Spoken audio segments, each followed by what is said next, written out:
glad you're still with us. This is the twilight of Global Morning, Thursday's edition. We want to turn to the papers for you, bring you big headlines, and just give you an insight into where the news is heading today, so you are properly guided.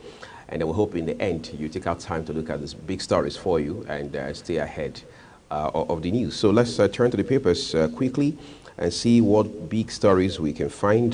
Turns out we're beginning with The Guardian for you. That's our first port of call today. Has a big story on the front page of it, and here it says customs, the 5 trillion naira target threatens trade, heightens price crisis. Details of that story await you when you turn to page 6 of today's issue of The Guardian, the newspaper. We do hope you take a look at those. Of course, we have so many papers. Queen will be bringing you some of them as well in the course of the show this morning, but that will be once we're done with the Guardian newspaper. But let's continue to take a look at the Guardian newspaper now. All right, so let's look at the left end where you have a handful of headlines as well. First one reads, 5 banks impairment charges hits 580 billion naira in 9 months. Apparently that's in excess of $500 billion, a lot of money. But incidentally, just a while ago, Destiny Awabu told us that it's not so much about the amount of money you have now, it's about the value, because according to his own calculation, for obvious reasons, if you had $1 million a couple of months ago, by today, best case scenario, it has dropped to 200,000 naira. We had Paul Alaje, frontline economist here on the show a few months ago. He said something similar. Things even looked better then, and he said if you were earning 500,000 at the time, a few months earlier, at that point, this was sometime in September of last year, the value would have dropped to about 150,000. We may say, well, these figures are bloated, these figures are exaggerated, blah, blah, blah, blah, blah. But it's all a pointer. They all speak to the socio-economic realities we're dealing with today. Abure arrested in Edo as aggrieved candidates seek his prosecution. Now that's an evident reference to the national chairman of the Labour Party, Barrister Abure. We understand he was arrested in Benin yesterday. We brought you that on our breaking news bar. It's been a long time coming. Labour Party has been divided against itself for quite a while, following the prominence that they gained in the run-up to the general election. The Labour movement, obedient movement, and so on and so forth. But again, it became like a double-edged sword for the party. One minute they were taking advantage of the razzmatazz and all of the attention they had drawn to themselves on account of some popular, what some people would call cult following. But then that didn't see the light of day, because it was just a matter of time before the house became divided against itself. And the good book says a house divided against itself cannot stand. And today, we understand he has been arrested. He had faced charges of forgery of even some court documents, including court receipts. We have had even Dr. Arambabi come here. That's another person from the opposite faction, all right, of the party, who had come here on 2 occasions, the last time after he had granted a press interview, to say, look, the party is divided, there are money issues, there are issues about weak leadership.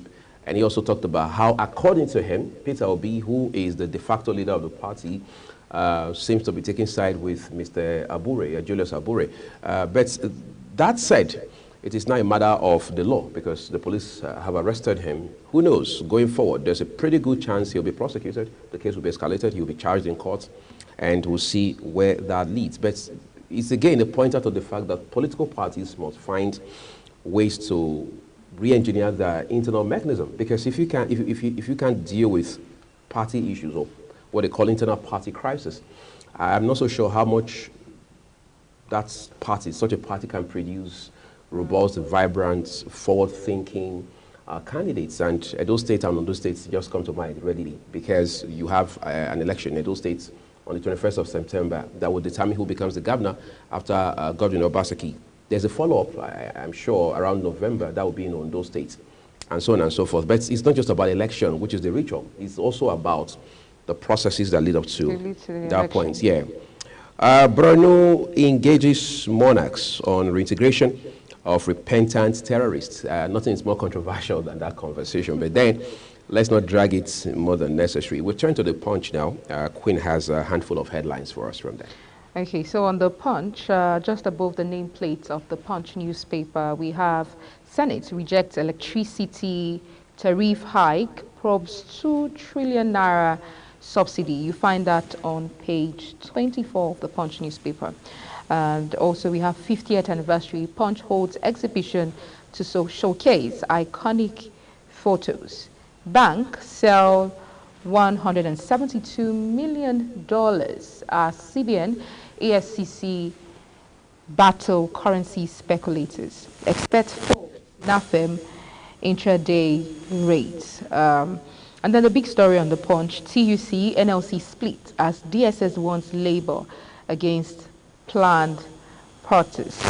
The rider there says NLC took protest decision unilaterally.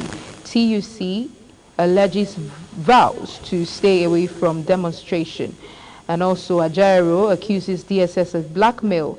Agency wants labor against plot to destabilize the nation. Underneath the big picture there, we have motorists groan as fuel scarcity hits Lagos hard. And of course, we see pictures of vehicles lined up at filling station as well as kegs and motorists. Edo APC welcomes rerun after controversial governor primary. Lagos prophets drowned during Valentine's Day beach hangout. Lastly, on the Punch, we have 10 billion naira fraud, EFCC to arraign ex-Kwara governor Ahmed Friday. That's all of it on the Punch. So if you want to see more of these stories, you can get a copy of the Punch. The next paper will be the Times, and Agbomo Fuegbe would take us on that.